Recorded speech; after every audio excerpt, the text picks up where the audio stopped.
Bonsoir à toutes et à tous. Bienvenue donc pour ce normalement deuxième Penser les autres de la saison. Alors le premier a malheureusement été annulé, mais donc nous voici pour une nouvelle saison de Penser les autres, donc à Sciences Po, qu'on remercie chaleureusement donc au nom du Manège et du Festival Faroé pour l'accueil de ces tables rondes.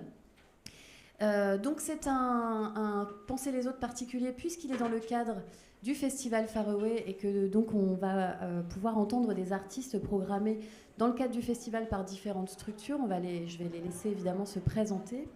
Et donc déjà vous présenter notre modérateur Nicolas Murena, qui a très gentiment accepté de modérer donc cette table ronde et que je vais laisser aussi présenter ses activités qui sont multiples pour introduire cette table ronde. Merci beaucoup Claire. Effectivement, je me présente devant vous avec un peu une double casquette. D'abord, je suis effectivement directeur artistique d'une compagnie implantée à Reims, la compagnie Galilée, qui mène un ensemble d'actions de recherche dans le domaine de l'écologie dans le spectacle vivant, donc des journées thématiques ou des workshops expérimentaux sur ces questions. Et par ailleurs, et ce sera plutôt la casquette que je vais endosser ce soir, je suis chercheur associé d'un centre de recherche à Reims qui s'appelle le CRIMEL, qui est relié à l'université de Reims-Champagne-Ardenne et qui s'occupe de spectacles vivants et donc maintenant aussi quelque peu d'écologie dans le spectacle vivant. Et je suis ravi de vous présenter ce soir Laetitia Fabaron, qui est collaboratrice de la compagnie Lieu-dit, implantée en Val-de-Marne, avec pour direction artistique David Jesselson, qui est un artiste qu'on connaît bien maintenant à Reims, puisqu'il a déjà pu présenter 4 spectacles à la Comédie, dont très récemment une pièce pour les vivants en temps d'extinction, que vous avez peut-être découvert lors des jours précédents à l'atelier de la Comédie. Et puis en ligne, que vous découvrirez très très vite, on accueille également Julien Auger, qui est donc là déjà présent, qui nous entend et qu'on verra très très vite, qui est le directeur artistique de la compagnie Circus I Love You, qui est une compagnie de cirque implantée en Suède et que vous avez pu également découvrir à travers le spectacle I Love You Too, programmé également dans le cadre de Faroé, cette fois-ci au Manège, sous chapiteau. La rencontre de ce soir va se dérouler en 3 temps, hein, si je résume un petit peu. Je vais prendre un petit quart d'heure déjà pour donner quelques éléments très généraux. Oh là, on a un petit problème de réunion Zoom. Je vois que peut-être que l'équipe de Sciences Po, pendant que je poursuis, va pouvoir nous aider. Donc je disais, on va avoir un petit quart d'heure de présentation un peu générale pour donner des éléments sur cette question de l'écologie dans le spectacle vivant, afin qu'on parte tous un peu de la même base de connaissances et de problématiques. Ensuite, on va avoir environ 3 quarts d'heure d'échange avec Laetitia et Julien, pour que Laetitia et Julien nous parlent un petit peu de l'expérience de leur compagnie qui à des niveaux divers, de façon diverse en fait, sont impliqués dans ces questions d'écologie et pourront livrer des témoignages de leur pratique, aussi pourquoi pas des difficultés qu'elles peuvent rencontrer dans la mise en place d'actions plus éco-responsables et plus durables pour le spectacle vivant. Et puis la dernière partie, environ 3 quarts d'heure également, vous sera réservée afin que vous puissiez élargir le débat par des réactions et puis des questions pour nos intervenants, y compris au-delà des balises qu'on aura mis en place ensemble. Voilà, si ça vous convient. Je démarre donc par ce petit mot d'introduction que je promettais sur la question de l'écologie dans le spectacle vivant. Alors l'écologie, c'est une question dont on a souvent l'impression qu'elle est très très contemporaine et qu'elle date vraiment de quelques années. En réalité, ça fait quand même quelques siècles qu'on se la pose, et y compris dans le spectacle vivant. J'en prends pour trace simplement par exemple une pièce de Tchekhov, Oncle Vania, qui met en scène un personnage de végétarien amoureux des forêts et qui se désole de la déforestation. Donc on est à la fin du 19e siècle, donc on se posait déjà ces questions autrefois. Mais c'est vrai que ça fait quelques années, 4-5 ans environ, en fait, s'il faut dater peut-être depuis la pandémie du Covid, que la thématique a vraiment fait irruption de manière très très forte dans notre champ professionnel. Pour dater un petit peu les choses et les matérialiser un peu, je vous ai amené par exemple ce livre-là, Mort ou vif, de Julie Sermon, qui est le premier essai en français qui traite en fait de la question de l'écologie dans le spectacle vivant et qui interroge les aspects artistiques, esthétiques et pratiques en fait de l'écologie. Donc c'est vraiment très très récent. Ça faisait une quinzaine d'années qu'il y avait des publications en langue anglaise, mais en français c'est le premier. Et à peu près à la même époque, un an plus tard, en 2022, on a cette étude Décarboner la culture, qui ne traite pas simplement du spectacle vivant, mais de la culture plus largement, qui a fait une sorte de diagnostic en fait, des émissions carbone dans le secteur culturel et qui a permis de poser beaucoup de bases pour développer toutes sortes d'actions possibles en lien avec quelques domaines que je vais évoquer. Ça fait quelques années aussi que compagnie, et peut-être que Laetitia et Julien pourront nous donner des billes là-dessus, on voit apparaître dans les subventions, dans les dossiers de demande de subvention, des critères d'éco-conditionnalité, alors qui sont généralement assez flous et assez vagues, mais quand même qui montrent une volonté de la part des pouvoirs publics de cadrer un petit peu cette dimension-là et d'inviter les compagnies à essayer de développer des outils et des modes d'action un petit peu plus propres. Et bien entendu aussi, on trouve de plus en plus de compagnies qui mettent en œuvre des protocoles, des chartes, des actions pour développer des spectacles un peu plus propres. Donc vraiment, on a une actualité sur ces 3-4 dernières années qui explose. Alors évidemment, cette intégration de l'écologie dans les pratiques, elle est à l'origine de nombreux débats. On n'est pas tous d'accord sur ce qu'on peut faire, doit faire, ne doit pas faire, dire aux autres, imposer aux autres de faire ou pas.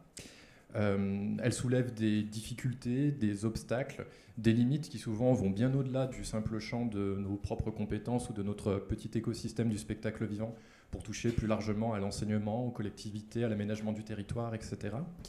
Et elle pose la question de ce à quoi on est prêt à renoncer, mais aussi de ce à quoi on est prêt à ne pas renoncer ou auquel on ne veut surtout pas renoncer aussi au nom de l'écologie. Et je pense qu'on aura peut-être des témoignages là-dessus également.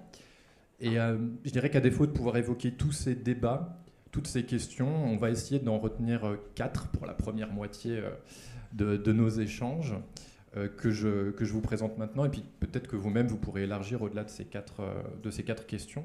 La première qui se pose très fortement pour un peu tous les acteurs et toutes les actrices de nos filières, c'est la question de la mobilité et du transport des équipes.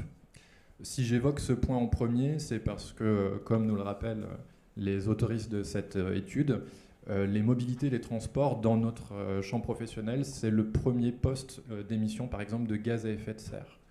Donc c'est vraiment une question qu'on doit essayer de traiter.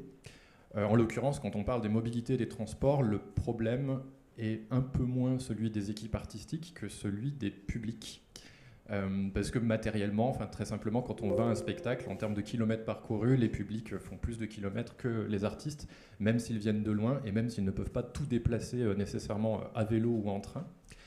Ça pose la question, par exemple, des jauges, des structures dans lesquelles il y a des spectacles, parce qu'évidemment, les scènes qui ont les plus grosses jauges, je pense par exemple au Zénith ou au festival de très grande ampleur, sont les événements et les lieux qui génèrent le plus de déplacements et qui posent de manière de plus en plus accrue la question de ces déplacements. Et donc il y a des réflexions par exemple qui mettent en évidence la nécessité de peut-être avoir une politique culturelle qui favorise des lieux de petite jauge ou des lieux de proximité pour faire en sorte que le déplacement des publics soit plus court. Voilà. C'est un exemple. Ça pose évidemment la nécessité de réfléchir à la mobilité des spectateurs, d'encourager les mobilités douces. Et si vous vous rendez attentif au site de la Comédie de Reims et au site du Manège, qui sont représentés ici pour le festival Far Away, vous verrez qu'il y a des protocoles qui sont mis en place où on invite les spectateurs à favoriser les mobilités douces, où il y a des solutions pour garer les vélos, où il y a des partenariats avec des offres de transport, où il y a même des transports collectifs qui sont mis en place pour vous permettre d'aller voir un spectacle au CNAC ou ce genre de choses. Donc c'est des points importants. Et puis du côté des compagnies et des lieux en même temps, il y a la nécessité de réfléchir à la manière dont on organise les tournées pour qu'elles soient cohérentes. Voilà, donc ça c'est un premier point et on parlera des mobilités très vite avec Laetitia et Julien. Un deuxième point qui me semble important d'évoquer, c'est la question des matérialités. Parce qu'on a de nombreuses matérialités dans le spectacle, entre les décors, les costumes, évidemment le bâti et les équipements culturels. Et souvent, il faut le dire quand même, c'est des matérialités qui sont achetées et consommées pour des spectacles qui tournent assez peu. Je crois que la moyenne, on actualisera peut-être, c'est plus ou moins 6 représentations pour un spectacle. Donc ça pose vraiment la question de ce qu'on fait de tous ces éléments-là. Aujourd'hui, il y a de très nombreuses démarches d'éco-conception qui sont mises en œuvre par les compagnies et par les lieux, avec des guides pratiques, des protocoles, encore une fois. On a des simulateurs d'empreinte carbone qui ont fait leur apparition, dont un en particulier, SEEDS, mis en place par l'association Arviva. On a également tout un réseau de ressourceries du spectacle vivant qui s'appelle le RESAC, qui permet d'aller dans le sens d'une démarche de réemploi. Et en Champagne-Ardenne aussi, il faut le savoir, on a des ressourceries qui se mettent en place dans les Ardennes notamment, et puis également à Besançon, pour être au plus proche de Reims. Voilà, donc tous ces éléments-là sont évidemment des choses à prendre en considération pour nous. Un troisième point qu'on pourrait évoquer, c'est la question des imaginaires collectifs. Parce qu'évidemment, quand on parle de mobilité, de transport, de matérialité, on est sur des choses qui sont très très concrètes, et c'est bien entendu nécessaire de les évoquer. Mais l'écologie dans le spectacle vivant, c'est pas que du concret. C'est aussi une question artistique et esthétique qui est celle de savoir, par exemple, dans quelle mesure les spectacles qu'on regarde, qu'on programme, qu'on produit, peuvent transformer notre regard sur la nature. Et là, la diversité des productions artistiques est vraiment réelle. On a certains spectacles qui vont avoir une dimension pédagogique ou didactique assez assumée. Je pense que c'est par exemple le cas du spectacle Une pièce pour les vivants en temps d'extinction. On en a d'autres qui vont plutôt mettre l'accent sur une dimension militante ou politique. On en a d'autres qui vont peut-être pas parler très directement d'écologie, mais qui vont essayer de travailler sur nos cadres représentatifs de manière générale, en mettant en scène davantage la nature, en proposant des visions du monde qui sont moins anthropocentrées, ce genre d'éléments. Et puis il faut le dire aussi, on a des spectacles, des compagnies, des lieux, des personnes qui ne souhaitent pas thématiser frontalement cette question de l'écologie, parce qu'elle peut être perçue comme moralisante, idéologisante, et c'est un point de vue qu'on peut entendre et qu'il faut débattre aussi très certainement. En tout cas, la question est présente et elle joue un rôle dans les rapports de force qu'il peut y avoir aussi parfois à l'intérieur de la filière. Et enfin, le dernier point que je vous propose d'évoquer ce soir, c'est la question de l'articulation entre l'écologie et le social. Parce qu'on a eu vraiment tendance pendant des siècles d'histoire occidentale à opposer la nature et la culture de manière assez frontale. Or, quand on regarde un peu le fonctionnement des compagnies et les envies collectives de chacun, on voit l'écologie pas simplement comme une thématique pour un spectacle ou pour une table ronde, ni comme un ensemble de petits gestes qu'on devrait faire pour réduire l'empreinte carbone, mais plus globalement comme un modèle de société, comme une façon de s'organiser collectivement pour inventer de nouvelles manières d'être ensemble et d'être au monde. Et donc, je serais très curieux de savoir comment s'organisent les compagnies Lieu-dit et Circus I Love You, parce que ces compagnies représentent en fait souvent des petits modèles de société, de sortes de petites sociétés utopiques qui peuvent avoir valeur d'exemple et qui peuvent nous faire réfléchir ensuite, en dehors de la sphère du spectacle vivant, à la façon dont on peut un peu réorganiser les choses, nous aussi. Voilà. Et moi, j'en ai fini pour cette présentation introductive. Et je vais donc pouvoir poser une première question à Laetitia, puis à Julien. Ouais, ok. Très bien. Il faut que je meuble 2 minutes de plus. Je peux essayer. Hein. C'est pas complètement prévu, mais je peux essayer. Bon, alors je dis une ou deux choses de plus rapidement. Parmi les questions qui peuvent se poser, je pense, dans les compagnies, et c'est aussi une question qu'on pourra poser à un moment ou à un autre, c'est la question de l'ancrage territorial. Par exemple, je vais essayer d'illustrer une sorte de paradoxe. On a un modèle du spectacle vivant qui favorise beaucoup les mobilités, c'est-à-dire qu'une compagnie va avoir tendance à avoir une plus grande notoriété ou capter davantage de financement à partir du moment où elle joue beaucoup et où elle arrive à exporter assez loin ses spectacles. Et ça, c'est soutenu par le principe de l'universalité des œuvres et de la nécessité des œuvres de traverser des lieux. Et c'est évidemment une bonne chose. Je crois qu'on est tous très contents à Reims d'avoir une scène nationale et un centre dramatique nationaux qui peuvent nous présenter, dans le cadre de Faraway, des spectacles qui viennent de très loin et qui ne représentent pas simplement ce qui se fait en Champagne-Ardenne, mais plus globalement ce qui se fait en France ou ce qui se fait à l'étranger. Et en même temps, il y a d'autres compagnies qui tentent de développer des projets d'ancrage territoriaux très fins sur des territoires très petits et qui ont beaucoup plus de mal dans leur projet à capter certains financements, parce qu'elles sont plutôt, on va dire, dans l'ambition de quelque chose de local. Et or, ces projets très locaux, dans lesquels on a un certain raccourcissement des distances, dans lesquels on peut aller dans la proximité des villages et au plus près des gens, correspondent aussi à des modèles de compagnie, à des modèles de politique culturelle qui semblent plutôt favorables à un certain ralentissement sur le plan écologique. Donc c'est un petit peu difficile d'arbitrer les choses entre ces deux modèles-là qui ont chacun leur intérêt et leur valeur, et trouver un bon équilibre entre les deux fait partie des questions qui se posent aujourd'hui. Là, j'attends le signal de Claire. Ce que je te propose, c'est de peut-être commencer. L'ordi se redémarre, se met à jour. D'accord.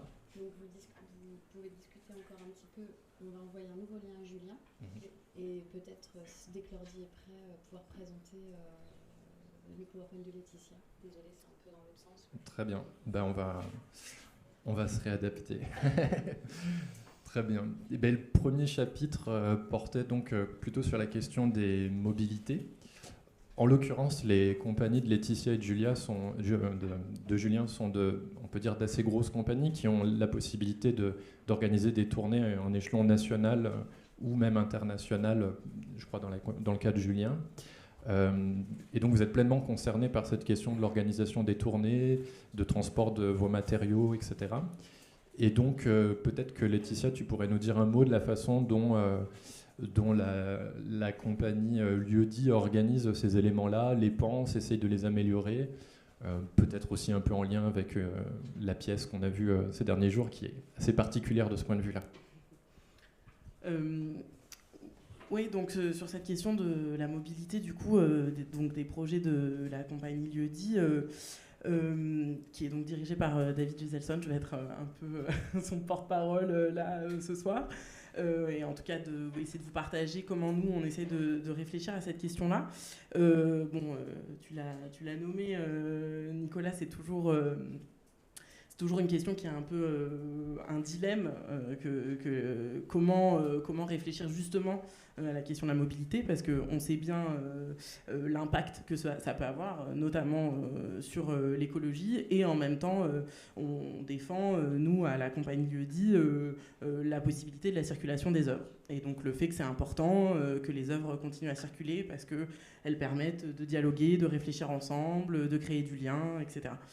Du coup, concrètement, nous, la façon dont on réfléchit à ça par rapport à nos projets, alors déjà, il y a l'idée qu'à la compagnie Lieu-dit, il y a vraiment la notion de répertoire. Donc tous les spectacles que David a créés depuis qu'il a fondé la compagnie continuent à tourner.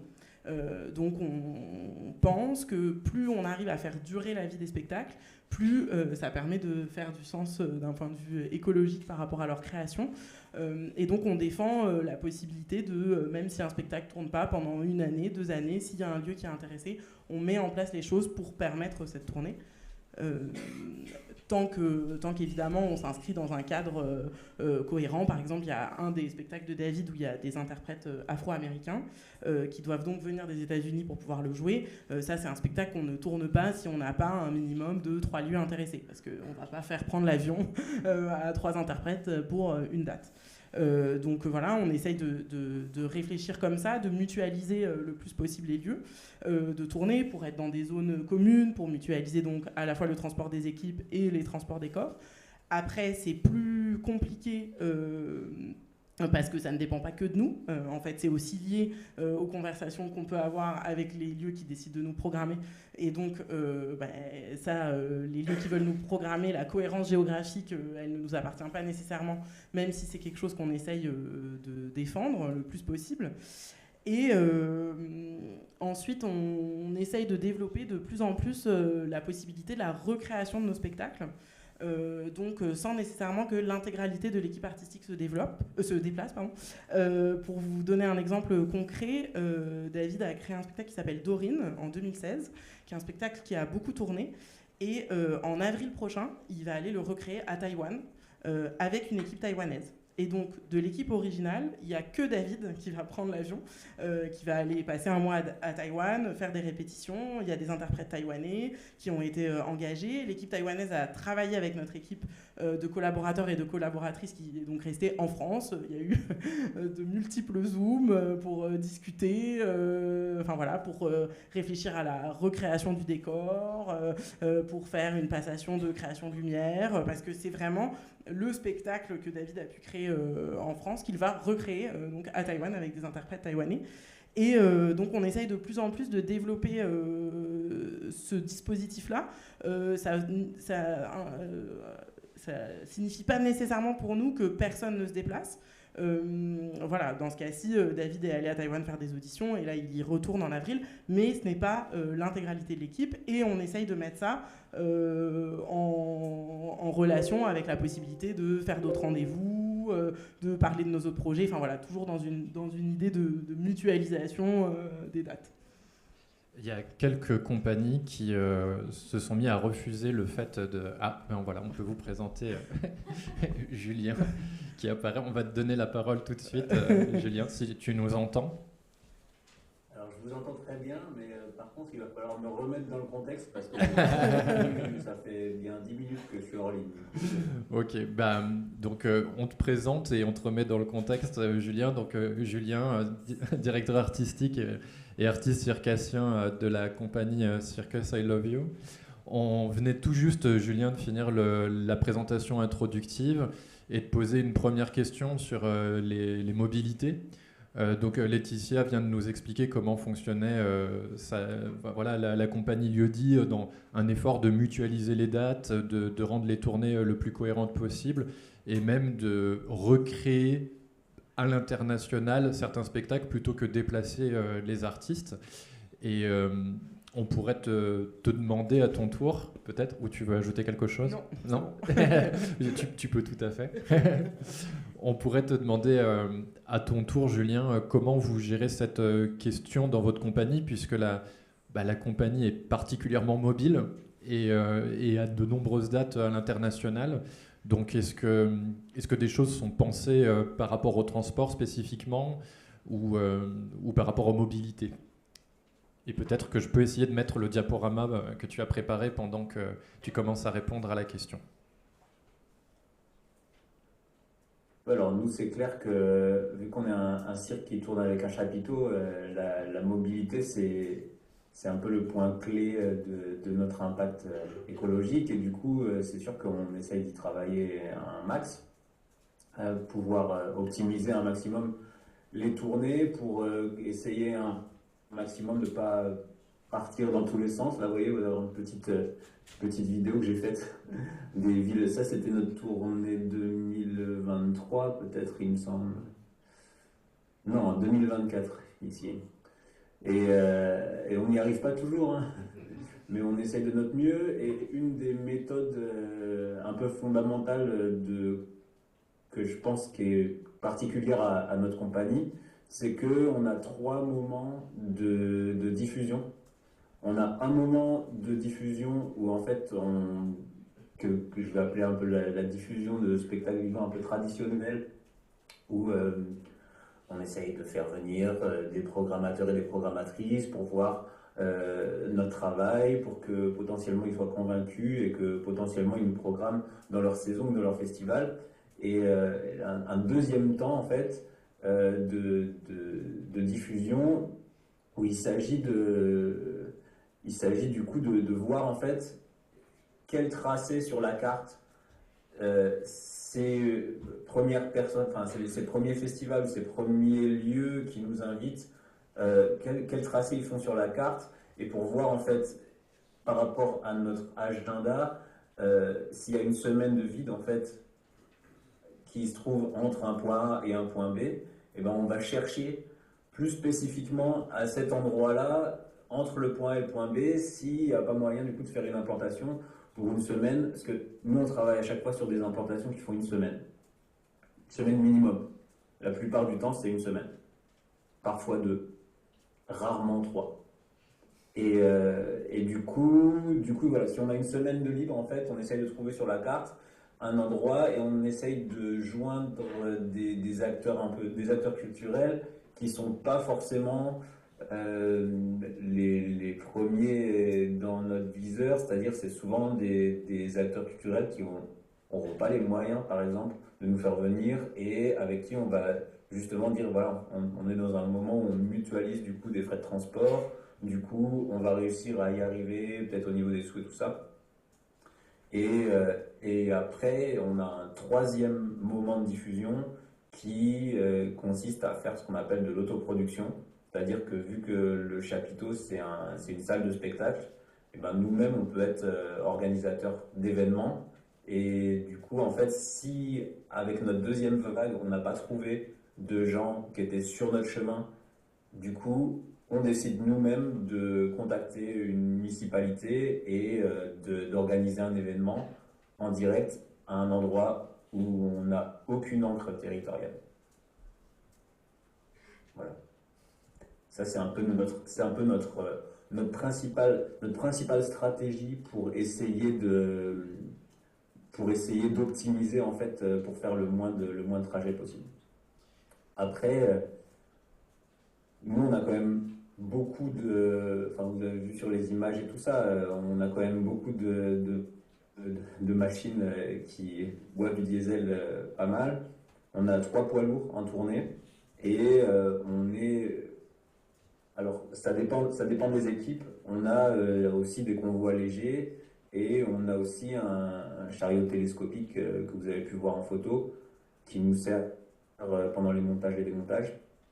Et ça, au final, on s'est rendu compte il y a 2 ans qu'en fait, si on prend un poids lourd de plus en tournée, on allait utiliser moins de diesel.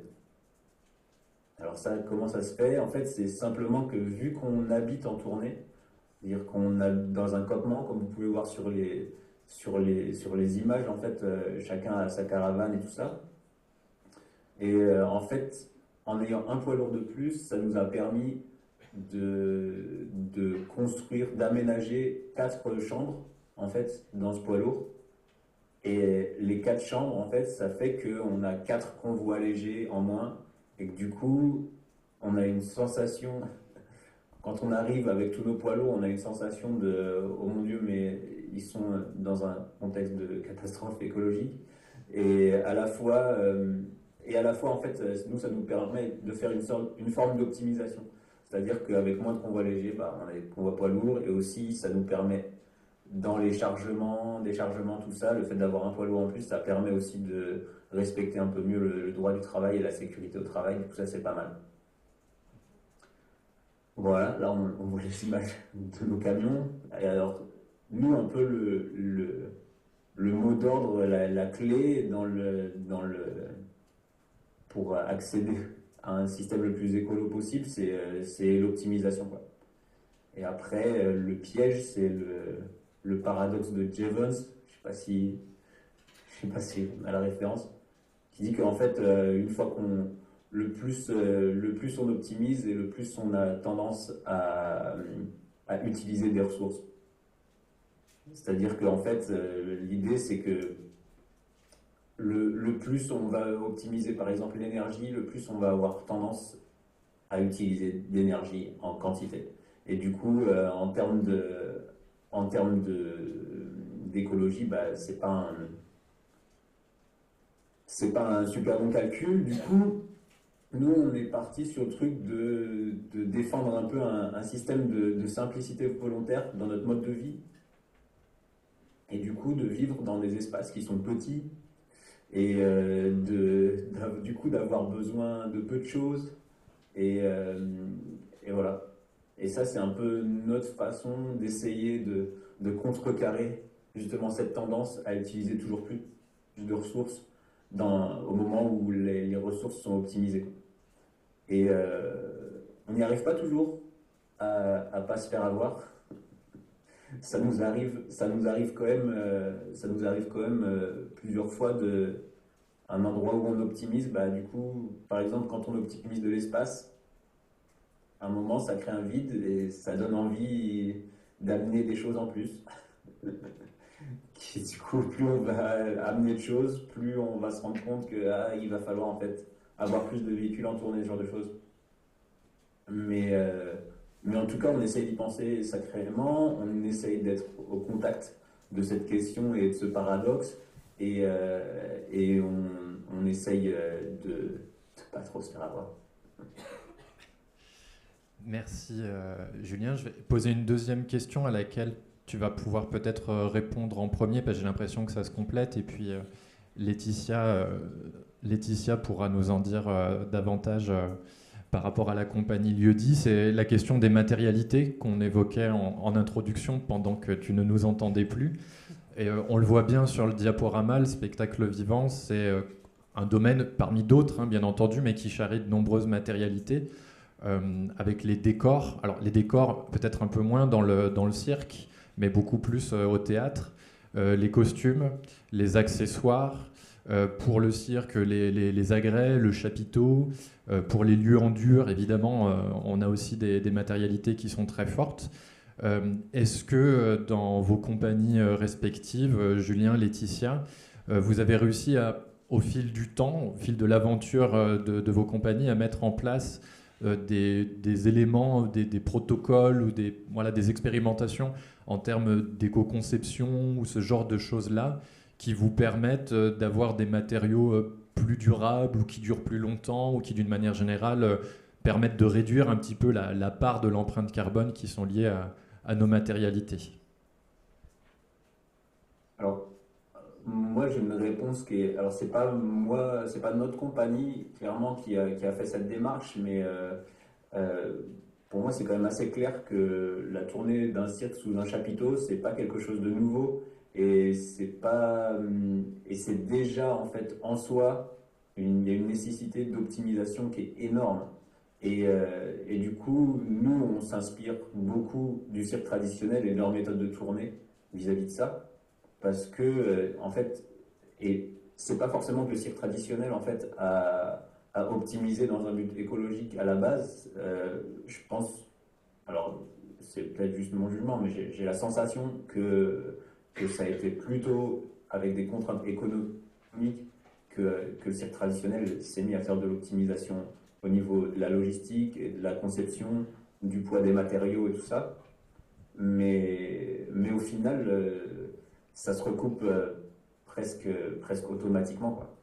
C'est-à-dire que, c'est-à-dire que clairement, les gens du cirque traditionnel, ils veulent utiliser le moins de diesel possible. Et ils veulent que leur chapiteau se monte et se démonte le plus vite possible. Du coup, il faut que ce soit le plus léger possible. Du coup, il faut aussi que ce soit le plus léger possible pour que dans les camions, ce soit le moins lourd possible pour qu'on utilise le moins de diesel possible. C'est-à-dire que tout ça, en fait, c'est des principes d'optimisation où l'optimisation économique et l'optimisation écologique sont quand même très très proches. Et du coup, moi, clairement, ma ligne directrice par rapport à ça, c'est on s'inspire à fond du cirque traditionnel. C'est eux, ça fait des générations et des générations qu'ils y sont, et ils ont des réponses, en fait. Et du coup, nous, concrètement, ça fait que dans le monde du cirque contemporain, on est les plus rapides monteurs et démonteurs de chapiteaux. Et ça, c'est quelque chose qui est souvent pas vu sous le prisme de l'écologie. C'est-à-dire qu'on dit, ok, c'est juste des machines de guerre, ils déboulent, ils montent leur truc en 3 heures. Et en fait, je pense qu'il y a un vrai impact écologique à ça. C'est-à-dire que clairement, c'est quelque chose qui se monte vite, c'est que c'est quelque chose qui est léger. Et encore une fois, quelque chose qui est léger, ça fait qu'au niveau de la matérialité, on est sur une nécessité d'avoir moins de tonnes de choses. Et qu'au niveau du voyage, ça fait qu'on a besoin de transporter moins de tonnes de choses. Donc le cirque est intrinsèquement écologique du point de vue de ses matérialités. Et du côté du théâtre, Laetitia? Je dirais pas nécessairement ça. Alors nous, c'est sûr que c'est une grosse question, la question du décor, la question de l'éco-conception, comment on la réfléchit. Je peux en fait un peu rentrer peut-être plus précisément dans une pièce pour les vivants et les vivantes en temps d'extinction. Je me demandais juste, peut-être juste à main levée pour avoir une idée, qui c'est qui a vu la pièce vendredi ou samedi. Ok, donc voilà, vous allez avoir un peu une idée un peu plus précise de ce dont je parle. Parce que pour donner un cadre un peu plus général, donc à la compagnie Lieu-dit, David et ses scénographes essayent de réfléchir à la question de l'éco-conception. Sur les dernières créations, on a pu mutualiser avec certaines compagnies, par exemple Néandertal, le dernier spectacle de David, celui avant les vivants. Il y a eu un moment donné où on s'est rendu compte qu'on avait besoin d'un tapis et on a pu récupérer un tapis d'une autre compagnie parce qu'on savait qu'ils n'en avaient plus besoin, ils ne l'utilisaient plus, etc.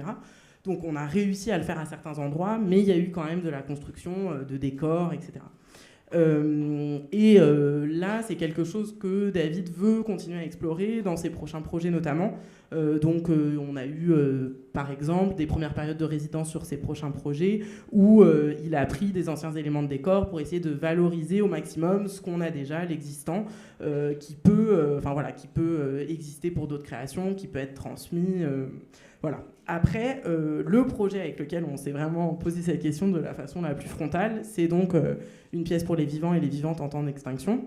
Donc, c'est un texte de Miranda Rose Hall, qui est une autrice américaine, d'après une mise en scène donc, de Katie Mitchell, et qui a été remis en scène par David. Donc, pour vous donner un petit peu de contexte sur cette pièce, cette création, elle s'inscrit dans le projet Stages, qui est un projet européen qui lie donc plusieurs théâtres à travers l'Europe qui veulent réfléchir collectivement à la question de la durabilité.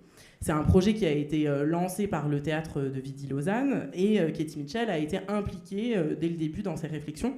Donc c'était à la fois une réflexion sur la durabilité dans le théâtre, au sein des équipes, dans les modes de fonctionnement et aussi au plateau. Katie Mitchell, c'est à ce moment-là qu'elle a commencé vraiment à formaliser l'idée du no travel, donc ce qui fait un peu un lien avec la question de la mobilité, puisqu'elle a décidé de ne plus prendre l'avion et de faire en sorte que ces spectacles ne se déplacent plus à l'international. Et elle a voulu réellement éprouver ça avec donc une pièce pour les vivants et les vivantes en temps d'extinction. Et donc le principe un peu, c'est que tous les théâtres qui décident de faire le projet Stages doivent monter une pièce pour les vivants et les vivantes en temps d'extinction d'après Katie Mitchell. Donc Katie Mitchell a fait un protocole qui est donc donné au metteur en scène ou à la metteuse en scène qui est invité à remonter le spectacle. Et ensuite, la personne qui remonte le spectacle est libre d'interpréter ce protocole. Et ce protocole, il a en gros 5 critères.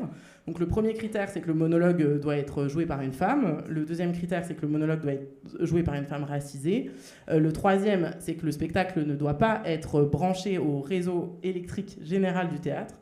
Le quatrième, c'est que le spectacle doit être sobre. Et le cinquième, c'est que le spectacle ne doit pas voyager. Donc une fois que la personne qui monte le spectacle a ce protocole-là, elle en fait un peu ce qu'elle en souhaite.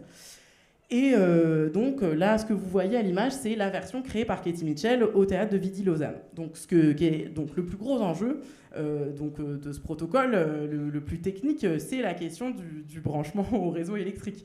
Parce que du coup, ça implique le fait de ne pas pouvoir utiliser des projecteurs traditionnels pour jouer ce spectacle-là. Et donc la proposition que Katie Mitchell a faite, c'est que donc, alors là on le voit sur cette photo et aussi sur celle d'après un peu plus, il y a 2 personnes sur des vélos qui pédalent pendant que la comédienne fait son monologue. Et donc, il y a un transformateur branché, et donc la comédienne est éclairée grâce aux 2 cyclistes qui pédalent pendant 1h30. Donc, il y a un certain nombre de personnes qui ont décidé de remonter ce monologue-là, vraiment de cette façon-là, donc avec les cyclistes et les vélos.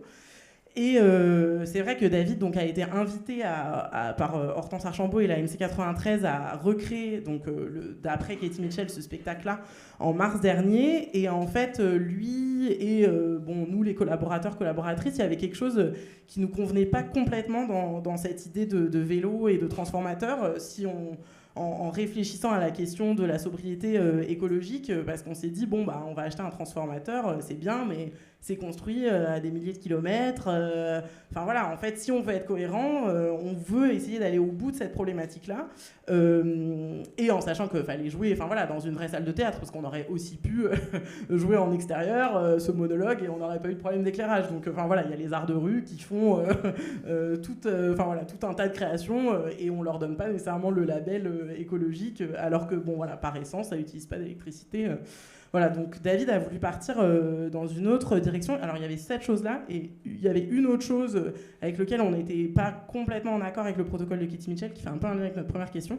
C'est la question de la mobilité. Genre, effectivement, j'ai pas parlé de ça, mais le fait de ne pas faire voyager ce spectacle-là, pour nous, il y avait quelque chose de, ok, on va construire, enfin en tout cas, on va réfléchir à un spectacle, on va faire que 10 dates, et ensuite quoi, on le met au placard et on le fait pas tourner, alors qu'on vit sur un continent où c'est possible de prendre des trains, c'est possible de réfléchir à comment se déplacer de façon quand même suffisamment vertueuse. Et du coup, c'est un spectacle, pour ceux qui l'ont vu, le décor est déplacé en utilitaire électrique. Bon, ce qui pose tout un tas de questions, mais voilà, c'est ça qu'on a décidé de faire sur cette création-là. Et donc, David et Jérémy Papin, qui est le créateur Lumière, ont décidé de se tourner vers l'éclairage à la bougie et à la lampe à huile. Donc ça a été la première idée assez forte pour cette création-là. Alors c'était une idée donc, qui est née de la contrainte posée par Katie Mitchell, mais qui en fait était, et c'est là où nous on a trouvé ça très intéressant, était très cohérente d'un point de vue artistique aussi. Parce qu'en fait c'est un texte qui parle de la question de l'extinction.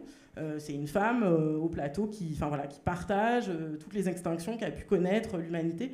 Et il y a quelque chose pour nous qui raconte la veillée, en fait. La veillée du conte, mais aussi la veillée collective pour les vivants et pour les morts. Et du coup, la symbolique de la bougie était très forte à cet endroit-là. Et donc finalement, la contrainte écologique nous a emmenés dans un endroit de création qui était super intéressant et très vertueux pour le spectacle, auquel on n'aurait pas forcément pensé si on n'avait pas eu ce défi de ne pas être branché au réseau électrique. Bon, après, concrètement, ça c'est une photo en répétition avec Juliette Mavis, la comédienne, donc c'est les tout premiers tests de la bougie. Sauf que, la bougie, ça pose plein de questions, parce que combien de temps... alors, la bougie et la lampe à huile notamment, combien de temps est-ce qu'une lampe à huile, ça peut éclairer ? Comment est-ce qu'on fait pour bien éclairer une comédienne ? Il faut combien de lampes à huile au plateau ? Il faut combien de bougies ? Le faisceau ? Enfin voilà, il y a toute une technicité de la lampe à huile. Et que quelque part on a perdu, parce que ce qui est intéressant, c'est que historiquement le théâtre, le spectacle vivant ont été très longtemps éclairés à la lampe à huile. C'était comme ça qu'on éclairait les spectacles, et on ne sait plus vraiment comment faire aujourd'hui. Donc on s'est retrouvé un peu dans une zone d'expérimentation. Je pense que l'image d'après, je crois que c'est nos lampes à huile. Oui, voilà. Bon, ça, c'est les lampes à huile qui sont au plateau. Donc, David et Jérémy sont allés dans la dernière boutique de lampes à huile de Paris, discuter avec un monsieur qui leur a donné plein de conseils. On avait aussi une des questions qui était, est-ce que c'est possible d'éclairer à la lampe à huile sans prendre du pétrole ? Parce qu'en fait, théoriquement, les lampes à huile, c'était du pétrole. Donc là, nous, on voulait expérimenter avec de l'huile de colza bio. On voulait trouver des bougies qui étaient fabriquées en France, etc. Donc on a un peu tâtonné, on a aussi travaillé, du coup on s'est entouré un peu d'experts. Il y a Pauline Noblecourt qui est une historienne spécialiste de l'histoire de l'éclairage au théâtre à travers les siècles, qui nous a un peu partagé ce qu'elle savait. On a parlé avec des experts d'huile de colza pour essayer de comprendre ce qu'on pouvait faire. Et on a notamment travaillé donc avec les ateliers de l'AMC 93, avec Maurizio Moretti qui a travaillé à la construction de paraboles. Je pense que c'est l'image suivante.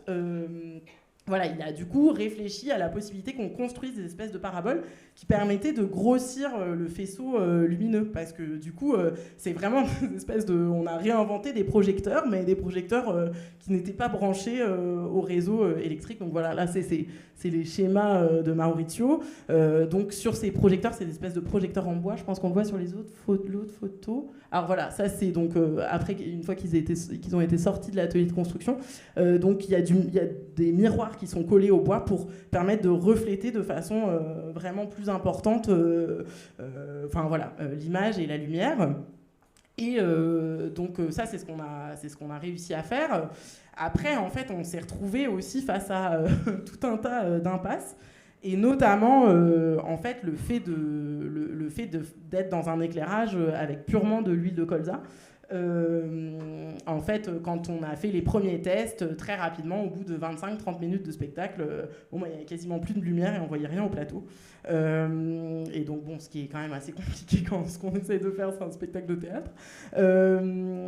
On s'est posé beaucoup de questions sur les matériaux. Alors, à un moment donné, on s'est dit, OK, si on change les mèches des lampes à huile tous les jours, et ben, ça va nous permettre de solutionner ce problème-là. Sauf que là, on a fait face à une autre question écolo, qui est la question de la durée de vie des matériaux. Donc en fait, qu'est-ce qui vaut mieux, utiliser 5 litres de pétrole pour 15 représentations ou changer des mèches de lampe à huile tous les jours Et ce qui a aussi été intéressant là-dedans, c'est que en fait, on a, à beaucoup de moments, on a manqué aussi d'une expertise technique à cet endroit-là. Donc on a essayé de poser des questions à des éco-conseillers notamment qui nous accompagnent sur d'autres projets de la compagnie Lieu-dit pour dire « Ah non, mais alors, c'est quoi le pire ? Qu'est-ce qu'il faut faire ?» Et alors, c'est dit dans le spectacle, mais nous, ce qu'on nous a conseillé, c'est donc les 5 litres de pétrole. Donc il y a un peu d'essence dans ce spectacle écolo. Voilà, ça, c'est des photos qui vous montrent un peu ce que ça donne. Voilà, les lampes à huile dans les projecteurs. Donc ça, c'est Juliette. La photo suivante, on voit vraiment le résultat au plateau. Donc c'est vraiment très beau ce que ça donne sur la parabole aussi. Mais du coup, voilà, on s'est retrouvé face à beaucoup de questions nouvelles. Et en fait, on n'a vraiment pas tout résolu et on n'a pas été dans un processus parfait.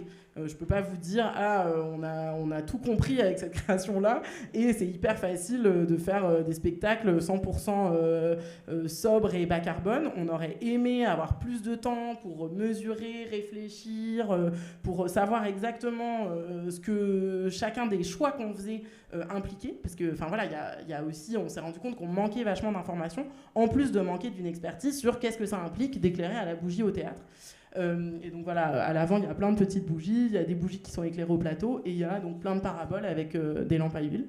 Et en même temps, pour nous, la conclusion de cette aventure, c'est quand même que, en fait, le fait de poser ces questions-là dans le processus de création, on a quand même fait des choix qu'on espère intéressants et vertueux par rapport à la question écologique.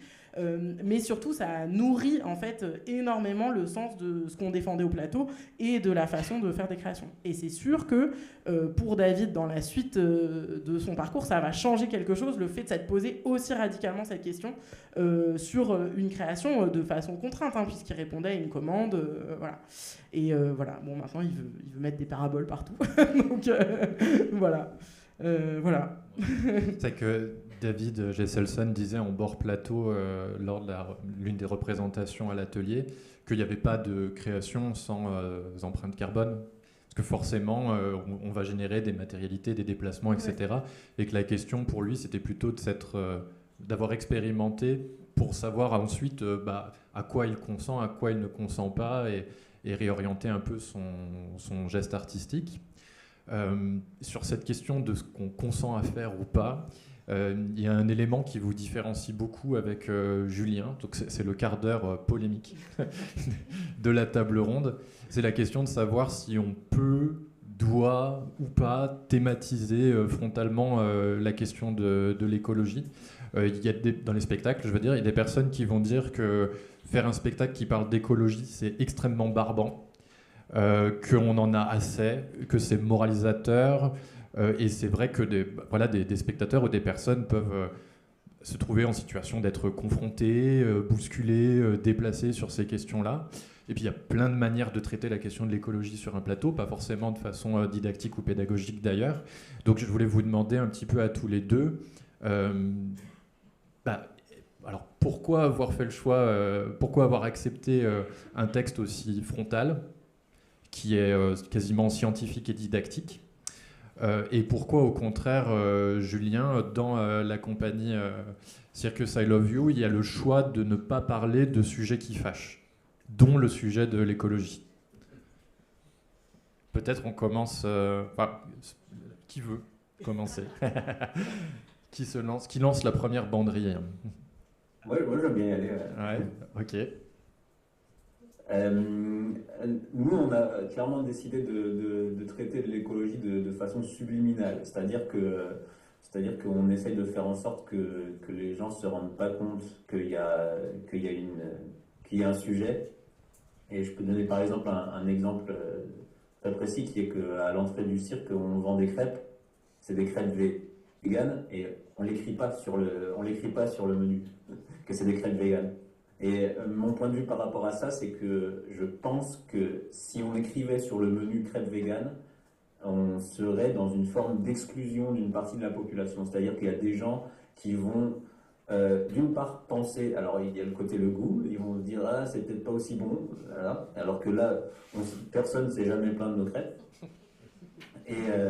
Et du coup, il y a cette histoire de goût, mais il y a aussi juste l'histoire d'une sorte de rebut autour de, ouais, comme ce que tu dis, c'est une forme de moralisation, c'est-à-dire que le mot vegan en soi peut créer des tensions, et il y a des gens qui disent ah, vous nous forcez à faire ci, vous nous forcez à faire ça.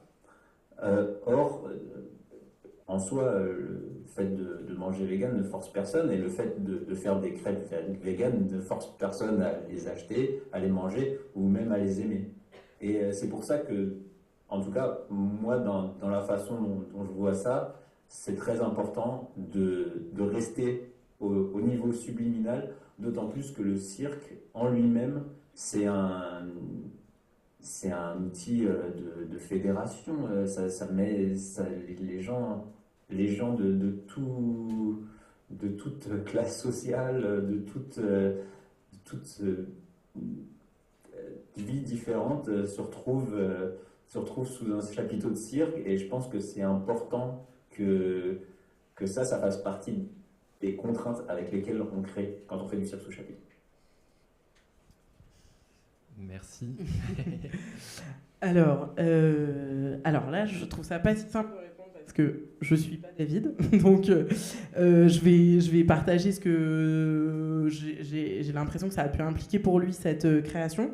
Alors c'est là où je ne sais pas si je vais vraiment rentrer dans la polémique, parce qu'en fait, ce qui est un peu particulier sur Les Vivants, c'est que c'est une réponse à une commande, et que David, dans son théâtre par ailleurs, n'aurait jamais écrit un texte comme Une pièce pour les vivants et les vivants en temps d'extinction, qui est effectivement un texte très frontal, et qui nous a posé beaucoup de questions. En fait, c'est beaucoup une question auxquelles on a fait face pendant la création la question du didactisme, comment... Enfin voilà, c'était pas nécessairement quelque chose qui existait dans son travail par ailleurs. Donc comment est-ce qu'on travaillait, comment on travaillait ça, et comment on assumait finalement le fait de faire une pièce où on disait ça effectivement très frontalement au spectateur. Alors par ailleurs, je dirais que David, dans ses créations, fait un théâtre qui est quand même assez politique, qui réfléchit quand même beaucoup aux questions sociales, historiques, qui peuvent traverser enfin voilà, ou bien des sociétés ou bien des individus, comment on est traversé par l'histoire, comment elle nous transforme, et que du coup la question politique existe toujours au plateau, même si elle est croisée avec la possibilité de la fiction, avec des récits de vie, avec plein de choses. Et pour Les Vivants, je pense que pour nous, c'était justement un défi intéressant, en fait, de se retrouver avec cette matière-là, qui était une matière frontale, plus didactique, et de se dire que en fait, on avait la possibilité de faire une exploration formelle qui nous permettait aussi de tenir ce discours-là.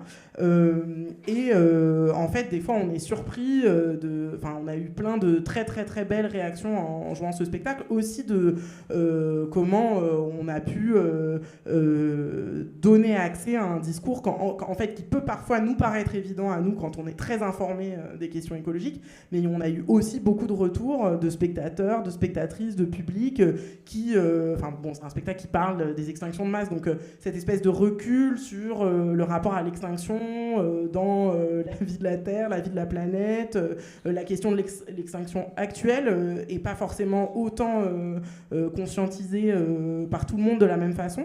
Et donc pour nous, c'était assez beau en fait de se dire qu'on pouvait aussi faire un spectacle où on donnait accès et de façon assez directe et en fait assez assumée à une réflexion plus pédagogique sur cette question-là. Par contre, je dirais que en dehors des vivants, c'est sûr que la question du théâtre comme possibilité de créer des nouveaux imaginaires, et notamment inventer des nouveaux imaginaires collectifs de modes de vie ensemble, donc pas qui concernent en fait en bout de ligne la question écologique, mais qui ne sont pas nécessairement directement faire un spectacle sur l'écologie, ça c'est quelque chose auquel David réfléchit énormément dans son travail. Sur comment est-ce que les récits qu'il propose sont des récits qui réfléchissent comment dire, aux endroits aux endroits de violence collective, mais du coup aussi à la possibilité de créer une autre façon d'être ensemble, ce qui est lié à l'écologie. Voilà, je ne sais pas si ça répond. Ça répond, et en fait, tous les deux vraiment, et vous faites la transition en parlant du vivre ensemble, de la cohabitation, etc. Parce que dans vos réponses, vous répondez tous les deux en parlant du public, de la nécessité de ne pas exclure, de rassembler, de l'impératif de se poser de la question de qu'est-ce qu'on transmet, quel rapport on met en place en fait avec les gens qui nous regardent quand on est au plateau. Et ça rappelle, ça boucle un peu ce qu'on disait au début, c'est-à-dire que cette question de l'écologie, c'est aussi la question du social. Et quelque chose que je trouve très intéressant dans vos deux projets de compagnie, c'est que vous ne vous différenciez pas l'un et l'autre, vous ne séparez pas l'un et l'autre. Je dis ça parce que du côté de Julien, et tu vas peut-être pouvoir nous parler un petit peu de ça, Julien, l'expérience de votre compagnie, c'est vraiment une expérience de vie nomade. C'est une petite société et ça fait beaucoup sens à l'égard de la question écologique et sociale en même temps. Et du côté de Laetitia, peut-être que tu pourras nous parler un peu du protocole que vous êtes en train de mettre en place avec la compagnie, alors je le dis mal, le protocole du donut. Voilà. Et j'ai feuilleté un petit peu en regardant à quoi ça ressemblait. Et en fait, tu m'avais dit que c'était quelque chose qui était en lien avec l'écologie, mais il y a aussi des questions sociales. Vous mêlez absolument les deux. Donc, à quel endroit ça se croise comment vous faites vivre en fait ce croisement entre l'écologique et le social, ou entre l'écologique et la communauté? Nous, de notre côté, c'est clair que tourner sous chapiteau, autant on est les vilains petits canards du déplacement, autant au niveau du mode de vie, c'est-à-dire qu'une fois qu'on ne bouge plus, ça veut dire quand même 6 jours sur 7 par semaine. Et on vit dans des endroits qui sont tout petits, et aussi on a eu la possibilité de se poser la question de l'écologie ensemble, parce qu'on est quand même, le fait de voyager ensemble, ça fait aussi qu'on a une communauté assez forte. Et par exemple, une des réponses, ça a été de mutualiser les repas. C'est-à-dire qu'on a par exemple une cuistot qui est avec nous en tournée, et une des conséquences de ça, c'est qu'on a une cuisine pour tout le cirque. C'est-à-dire qu'il n'y a pas chacun dans sa caravane qui a une cuisine, et du coup, il n'y a pas 15 cuisines à déplacer d'un point A à un point B. Il y a une cuisine avec une personne qui fait la bouffe pour tout le monde. Et du coup, là, c'est pas une décision qui a été faite d'un commun accord. C'est moi qui ai imposé ça pour tout un tas de raisons, que du coup, on fait de la bouffe végane pour tout le monde. Et entre autres, j'ai véganisé une quinzaine de personnes, parce que en fait, c'est des personnes qui du coup sont en tournée avec le cirque environ 6 mois par an, et des personnes qui a priori sont pas véganes, mais du fait qu'il y a une personne qui est employée pour faire la bouffe, et ben en fait c'est super bon ce qu'elle fait. Et du coup, et aussi elle a une vision sur la nutrition, et aussi elle nous connaît personnellement, et elle sait ce qu'on aime et ce qu'on n'aime pas. Et ça fait que ça permet en fait de faire passer la pilule, entre guillemets, plus facilement en fait. Et du coup, c'est sûr qu'au niveau du mode de vie, ça s'entrecroise tout le temps, d'autant plus que tous et toutes en tournée, on a une intention écologique. On a une intention d'essayer de faire au mieux. Et on n'y arrive pas toujours, mais en tout cas, on a cette intention clairement. Et après aussi, on a fait la même chose pour douche et toilette, ce qui fait que on a une douche et un toilette pour 15 personnes, et qu'on utilise des réservoirs pour les eaux usées qui font qu'on est obligé de aussi se contraindre au niveau des eaux usées et qu'on arrive à environ 1 mètre cube d'eau usée par jour pour 15 personnes. Ce qui est un petit peu moins de la moitié de la moyenne française. Voilà.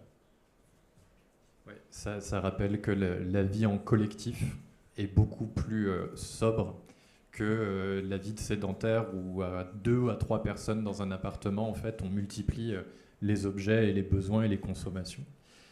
Et du coup, sauf si tu veux ajouter un élément, peut-être que Laetitia peut donner la vision de côté compagnie Lieu-dit. Ouais. Alors nous, on vit pas ensemble. Du coup, c'est sûr que la question de la justice sociale traverse beaucoup la compagnie.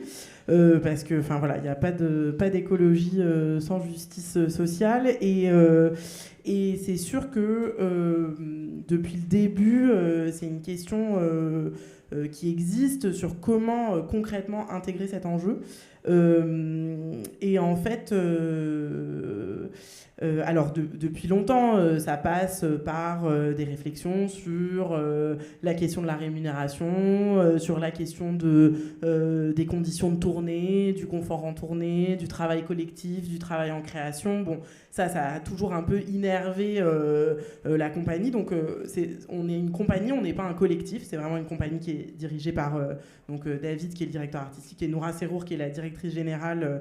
Mais c'est donc la compagnie de David. Mais sur les modes de fonctionnement, les réflexions artistiques, il y a vraiment un certain nombre de collaborateurs, de collaboratrices qui sont sur tous les projets, qui travaillent ensemble, qui réfléchissent ensemble. Il y a quand même quelque chose du collectif et du coup de la possibilité de travailler ensemble dans le respect de chacun, chacune, et qui donne de l'espace aussi pour se développer. Après, là, on a développé depuis plus récemment un projet, le projet que tu as mentionné, Nicolas, qui est donc le protocole du donut. C'est le protocole, on est en train de travailler dessus actuellement. Donc, je vous ai parlé tout à l'heure du projet Stages, qui est donc un projet qui a été créé par le théâtre de Vidy-Lausanne, et donc toutes les institutions théâtrales qui font partie de Stages font le protocole du donut. Donc le donut, c'est un outil, vous en avez peut-être déjà entendu parler, c'est une réflexion qui a été menée par l'économiste Kate Raworth, qui a en gros dessiné un donut et qui a dit pour développer un espace vertueux sain pour l'humanité, il faut pas qu'on dépasse les limites planétaires et il faut pas qu'on aille en dessous d'un certain nombre de limites pour l'humanité. Donc ces limites, c'est l'accès à l'éducation, l'accès à l'eau potable, l'alimentation, etc. Et donc sa question à elle, c'était comment est-ce qu'on fait pour être dans cet espace-là ? Et elle a donc développé un certain nombre d'outils de réflexion qui ont notamment été appliqués aux villes. Et donc le théâtre de Vidy-Lausanne a repris ce donut-là et s'est posé la question de l'intégration donc, de ces questions à une structure théâtrale. Et donc le donut, c'est vraiment le croisement de ces questions-là. C'est vraiment comment est-ce qu'on met en regard la question écologique et la question sociale.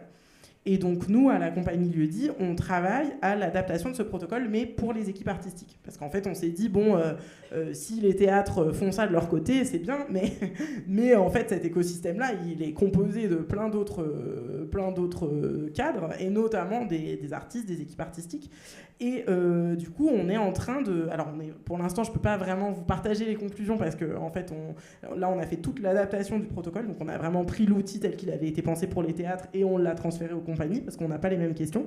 Mais il y a plusieurs phases, et l'idée, c'est qu'au printemps, on va avoir finalisé ce guide. Il y aura 9 autres équipes artistiques qui mènent le même travail, parce qu'aussi, d'une équipe artistique à l'autre, les réalités sont totalement différentes. Preuve en est, nos différences de réponse entre Julien et moi. Enfin voilà, on n'est pas dans les mêmes questions, on n'est pas dans les mêmes réalités. Il y a des compagnies qui ont des lieux, il y en a qui en ont pas. Enfin bref, ça pose plein de questions différentes.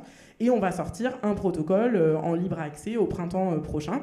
Et l'idée, c'est que chaque compagnie pourra s'en saisir pour se poser ces questions-là. Et du coup, on va devoir répondre à des questionnaires qui disent comment est-ce que les gens sont payés, comment est-ce que vous réfléchissez les salaires, comment est-ce que vous réfléchissez les heures de travail, comment est-ce que vous réfléchissez... Enfin voilà. Et donc, c'est la question principale, c'est l'écologie, mais au prisme de la justice sociale. Donc voilà, pour l'instant, j'ai pas encore nos résultats. Mais voilà où on en est dans les réflexions. Ouais. C'est très ouvert. Merci à tous les deux. Là, on a terminé la phase, on va dire, en cercle clos et il nous reste environ 45 minutes, 46 si je suis la montre des lieux. Donc on a vraiment beaucoup de temps pour accueillir vos questions et vos réactions. Ça peut être très simple ou très large. Enfin, voilà, n'hésitez pas. Il paraît que le plus difficile est de lancer la première question. Donc on va voir si... Et non, Léa.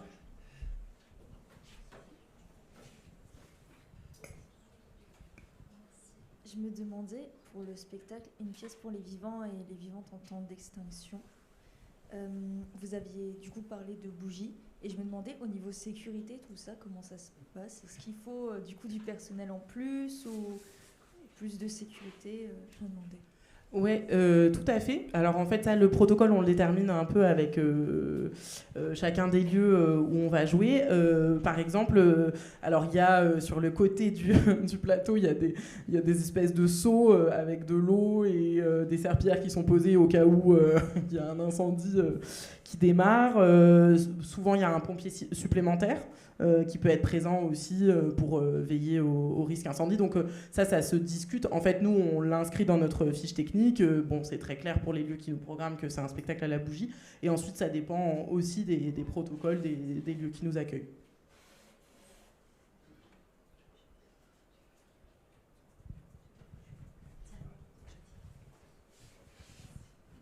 Moi, j'avais une question pour du coup la compagnie Circus I Love You. C'est dans l'idée de quand vous planifiez justement tout le trajet que vous faites pour justement mutualiser les lieux et éviter de faire trop de trajets trop longs et utiliser trop de diesel. Donc la question c'était combien de temps ça vous prend de préparer tout ça et à peu près le trajet que vous faites. Alors c'est un processus qui est continu. Du coup, je dirais que ça nous prend environ une année pour organiser une tournée d'une année. Et après, il y a des choix qui rendent les choses plus simples et des choix qui rendent les choses plus compliquées. Par exemple, nous, on est une entreprise suédoise et on a environ un tiers de notre activité qui se passe en Suède et en Finlande. Et en Suède et en Finlande, il n'y a pas de réseau de diffusion pour du cirque contemporain sous chapiteau. Du coup, en Suède et en Finlande, on travaille comme un cirque traditionnel, c'est-à-dire que c'est nous qui organisons, c'est nous qui décidons dans quelle ville on va. Et après, on demande un permis à la police pour s'installer. Et on paye un droit de place et on vend nos tickets. Et du coup, ça fait que la géographie des données tournées en Suède et en Finlande s'organise très rapidement. Alors que, par exemple, en France et en Belgique, qui constituent un autre tiers, enfin la France constitue un autre tiers de notre activité, on est censé attendre les réponses des organisateurs et organisatrices qui gèrent les lieux qui nous accueillent. Et ça, des fois, ça se met en route très en amont et des fois, ça prend beaucoup de temps. Des fois, on a des réponses vraiment à la dernière minute.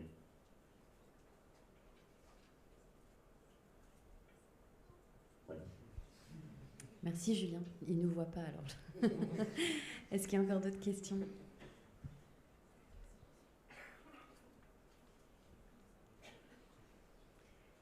Julien, c'est une personne dédiée qui s'occupe d'organiser ça ou c'est quelqu'un d'entre vous, des artistes ? Alors, on a travaillé avec une chargée de diffusion-production que moi j'ai formée, en fait, qu'elle est arrivée dans la compagnie au tout début. Et moi je l'ai formée en fait depuis le début et elle vient de partir. Parce qu'elle avait d'autres envies, parce que le voyage tout le temps, c'est pas toujours simple au niveau personnel aussi. Et du coup, pour le moment, c'est moi qui reprend le flambeau de l'organisation de la tournée, la diffusion et tout ça. Ok.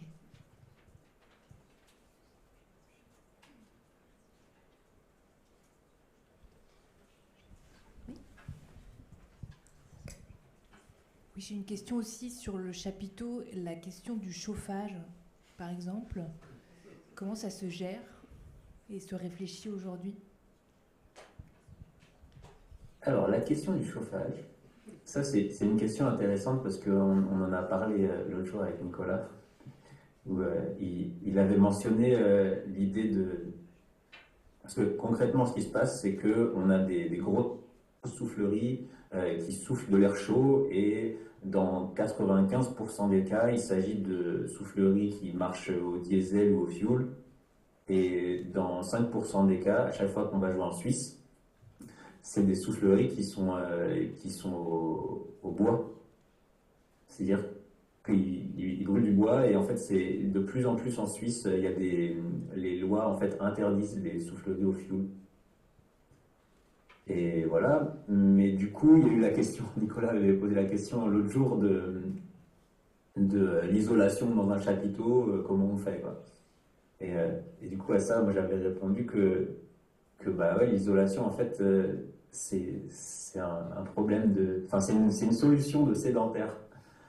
C'est-à-dire que, en fait, pour utiliser moins de diesel dans la vie de gens qui voyagent, il faut faire le plus léger possible. Et si on avait des bâches qui étaient épaisses comme ça et isolées et tout ça, c'est sûr que on aurait peut-être des résultats au niveau de l'isolation qui seraient mieux, mais on se retrouverait à devoir avoir des tonnes en plus avec quoi voyager. Du coup, moi, la réponse que j'ai à ça, c'est dans un premier temps, on essaye de pas tourner quand il fait froid.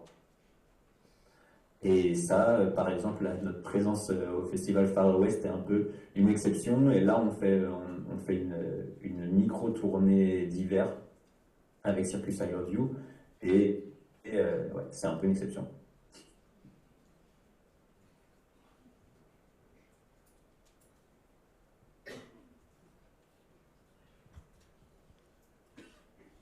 Pas d'autres questions. Dans l'attente de la prochaine question, j'en pose une. Il y a un universitaire parisien, il y a quelques semaines, qui nous disait, à nous dans la compagnie, que pour pouvoir avoir un champ du spectacle vivant plus écologique, il faudrait à un moment tout changer. Il était très radical, c'est quelqu'un qui a écrit un livre sur le développement durable, donc il disait pas ça comme ça, voilà, mais il disait la notion elle est belle, mais en fait elle fonctionne pas dans les faits, il y a trop de freins dans le système du spectacle vivant pour qu'on puisse parvenir en fait réellement à avoir une action qui soit forte et pas simplement un peu améliorer les choses. Et quand il parle de système du spectacle vivant, il parle globalement, il parle du système des subventions, du système des tournées, des systèmes de financement globalement, des habitudes collectives, etc. etc. Du coup, je serais curieux de savoir, vous, en tant que compagnie qui réfléchissez à ces questions-là ou qui possédez des actions dans ce domaine-là, qu'est-ce qui aujourd'hui, dans vos pratiques, vous paraît le plus limitant, vous freine le plus, vous empêcherait le plus d'arriver à faire quelque chose de plus écologique? Avant que vous répondiez, que je vous laisse le temps de la réflexion, je donne juste un exemple. Nous, de notre côté, par exemple, on est une compagnie de petite à moyenne taille. Et par exemple, si on nous propose une date à 500 km de là, on va la faire. On n'a pas le choix. C'est-à-dire qu'on doit prouver que notre spectacle, on est capable de le tourner et de faire plus de 5 ou 6 dates, sinon on sera rayé des radars. Donc moi, par exemple, il y a cet impératif-là. Vous qui êtes des compagnies plus constituées, qu'est-ce qui est de nature freinante ou limitante dans vos envies d'action écologique? Pour moi, c'est très clair que l'action écologique la plus forte que j'ai faite avec Circus I Love You, c'est de refuser d'aller jouer en Amérique. Et du coup, pour mettre un peu en parallèle avec ta date à 500 km, nous, la date à 500 km, on l'a fait, mais quand on a eu une proposition du coup de faire une tournée Canada, États-Unis, on a dit non, on ne le fera pas, parce qu'en fait, les enjeux sont bien trop forts et on peut pas... En fait, il y a aussi une histoire d'échelle au niveau énergétique. C'est-à-dire que on a fait le calcul, notre première année de tournée, en fait, si on avait tous pris l'avion pour faire un aller-retour, si on avait juste fait une date à New York, de Paris à New York aller-retour, ça aurait consommé en fait autant d'énergie que de bouger notre convoi pendant les 5000 km qu'on a fait en fait pour faire une tournée tout entière. Je sais pas si ça répond à la question, mais en tout cas, ça fait un peu le parallèle à cette histoire de décision d'y aller ou de pas y aller. Je pense que, ouais, il faut se mettre des limites, quoi. Après, c'est sûr que la question de c'est quoi ce qui nous limite le plus, bah, pour nous, c'est le contenu du spectacle. C'est-à-dire que Circus I Love You, ça fait des spectacles d'acrobatie. Et l'acrobatie, ce qu'on propose, c'est des choses qui sont uniques. Et du coup, par exemple, nous, on n'a pas le loisir de dire à des gens, par exemple, aux États-Unis, bah, allez-y, vous pouvez reproduire notre spectacle. Parce qu'en fait, ils peuvent pas. Genre, il y a un problème physique et d'entraînement. Et à la fois, en fait, si on faisait... Il y a des théâtres qui ont leurs propres équipes. Alors, pas beaucoup en France, mais par exemple, dans les pays nordiques, que je connais bien, c'est souvent comme ça que ça se passe. C'est-à-dire qu'il y a très très peu de théâtres qui voyagent. La plupart des théâtres ont leurs propres équipes et ils mettent en scène différentes pièces pour agrémenter la saison. Et en fait, l'acrobatie ne permet pas ça. C'est-à-dire que si on faisait pour le même public tous les ans les mêmes acrobates, bah, on ne pourrait pas renouveler notre contenu assez pour que ça reste intéressant. Et du coup, en soi, l'acrobatie nous force en fait à nous déplacer. On n'a pas le choix. Du coup, c'est à cet endroit où je vois qu'il y a cette contrainte en fait et fait que quelque part il faudra du déplacement. J'ai l'impression que nous, à notre endroit, alors ce que tu peux nommer, même si la compagnie Lieu-dit est une plus grosse compagnie, c'est quand même un enjeu qui existe, de se faire proposer une date et de la faire, notamment quand même dans le contexte actuel, qui a aussi un contexte qui se complexifie de plus en plus, notamment sur les perspectives de diffusion. Donc faire le choix de ne pas faire une date, ça c'est le cas pour petite ou grosse compagnie. C'est aussi des gens qui sont intermittents, qui ne seront pas payés si on dit non. Et donc quelle est la bonne raison pour dire non? Ça c'est compliqué. Ça c'est sûr que quand on est dans des... C'est pour ça qu'on essaye autant que possible de mutualiser, mais comme je le disais tout à l'heure, c'est pas nécessairement, ça repose pas nécessairement que sur nous, et donc ça peut être compliqué d'aller au bout. Et je dirais que en fait l'autre limite sur l'aboutissement de certaines réflexions écologiques, je vais dire un truc un peu évident, mais c'est quand même aussi la question de l'argent.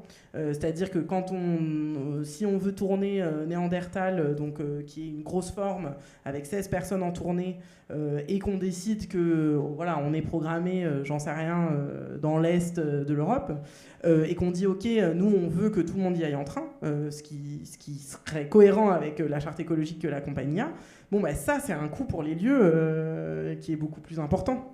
Et donc c'est la question économique de notre côté, du côté des lieux, comment est-ce qu'on fait pour aller au bout de ça? Et aussi par exemple, les gens qui travaillent avec la compagnie Lieu-dit sont pas des permanents. Donc si on dit à notre équipe, ok, ça va vous prendre 3 jours de déplacement d'aller faire telle date, mais vous n'êtes pas payé.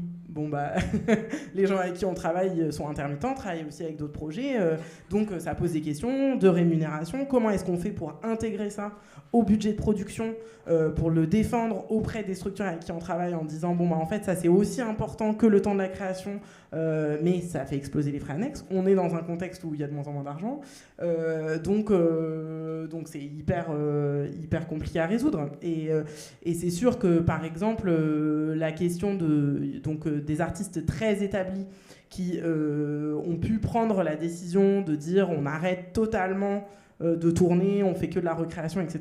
Ce qui est aussi peut être parfois compliqué là-dedans, c'est que c'est aussi des gens qui ont bénéficié du fait de pouvoir tourner énormément à une époque, ce qui leur a permis d'asseoir une certaine notoriété, qui fait qu'aujourd'hui tout le monde est d'accord pour reprendre leur création, mais c'est pas nécessairement un modèle qu'on peut proposer aux petites compagnies qui sont pas connues et qui doivent creuser leur trou. Donc bon voilà, je sais pas, j'ai l'impression de pas faire une réponse très claire, mais en tout cas c'est... Enfin voilà, ça c'est un frein, et aussi dans la conception des décors, et aussi dans la dans la conception de costumes par exemple, prendre des costumes sur Vintage et Emmaüs, etc. Ça coûte moins cher, mais ça coûte beaucoup plus de temps pour le créateur costume qui doit passer beaucoup plus de temps à rechercher. Et si on a une reprise de rôle, c'est beaucoup plus compliqué de dupliquer les costumes parce qu'on peut pas aller chez Zara et reprendre exactement le même t-shirt. Donc c'est plus de masse salariale, et c'est très bien aussi, c'est dire ça prend plus de temps de faire les choses, ça prend plus de temps de créer. Enfin, c'est aussi quelque chose qu'on défend par ailleurs, mais du coup, ça coûte plus cher. Donc, comment est-ce qu'on fait pour faire ça voilà.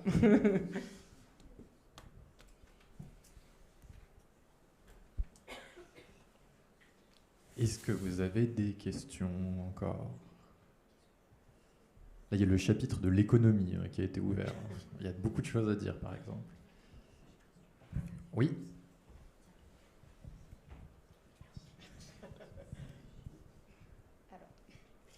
Du coup, pour revenir sur la question de l'économie, je sais que David Gesselson a fait un discours samedi soir sur la question des financements au niveau du spectacle vivant et des baisses de financement de l'État. Et du coup, est-ce que cette question de l'écologie, ça fait du coup un sujet second sur le fait de... Du coup, vous avez un peu répondu à la question, mais du coup, dans le domaine du cirque, est-ce que du coup, on est sur... un sujet second, ou est-ce que ça a toujours été votre sujet principal, l'écologie, et même avec cette baisse de financement, vous resterez dans cette question d'écologie dans le spectacle ?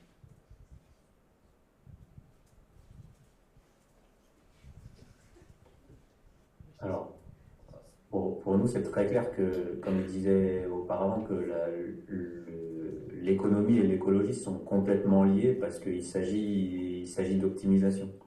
Du coup, moi, j'ai la sensation que le plus on arrive à faire d'efforts au niveau écologique, et le plus notre système de tournée devient bon marché. Et du coup, ça permet... Du coup, moi, j'ai pas cette même sensation d'être dans une confrontation, justement, enfin, où pour faire de l'écologie, il faudrait plus d'argent. Moi, j'ai plutôt l'impression qu'en faisant de l'écologie, ça nous fait économiser de l'argent. Je peux tenter peut-être une synthèse. Et puis, comme ça, je vous invite à manipuler un outil qui répondra aussi un peu à votre question. L'association Art Vivant, Art Durable a développé un calculateur d'empreinte carbone qui s'appelle SEEDS, et qui vous permet de calculer l'empreinte écologique de votre projet, que ce soit en production, en diffusion, etc. Donc vous remplissez les différents champs sur la question du transport, sur la question des matérialités, sur la question de la bière et du vin consommés par les équipes, très importante, etc., etc. Et à la fin, on vous sort un score d'éco-responsabilité, et on vous donne un plan d'action que vous pouvez mettre en place. Et au moment de ce plan d'action, ce qui est assez intéressant, c'est qu'il vous indique aussi pour chaque action si cette action prend du temps ou pas à mettre en place, et si elle va représenter une économie ou pas pour la compagnie. Et c'est vrai qu'il y a certains éléments qui vont être immédiatement économiques. Effectivement, si vous prenez un objet en réemploi que vous prenez dans une ressourcerie, il va vous coûter moins cher. Effectivement, si vous arrivez à réduire le volume de votre transport, vous allez pouvoir le transporter dans un camion plus petit avec un transport en essence qui sera plus faible.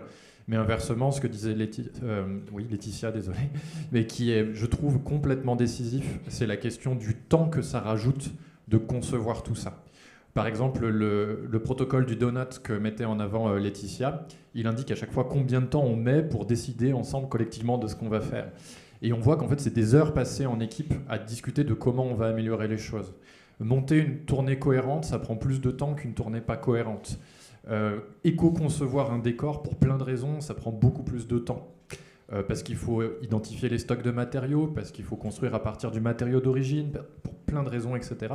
Et donc, du coup, je trouve à titre personnel qu'il y a souvent un transfert de charges qui s'effectue vers des charges salariales, vers du travail, et un travail qui doit être rémunéré parce que c'est du temps passé en plus. Or, en situation de contraction des finances de tout le secteur culturel, une vraie question qui se pose de mon point de vue, c'est celle de savoir qui paye cette partie-là. La réponse, c'est que pour l'instant, c'est les compagnies qui le payent, très essentiellement. Alors, il y a des associations qui donnent des petites choses. Alors, il y a des dispositifs qui vont donner un petit peu. Mais pour l'instant, on nous impose des critères d'écologie supplémentaires, et c'est une bonne chose.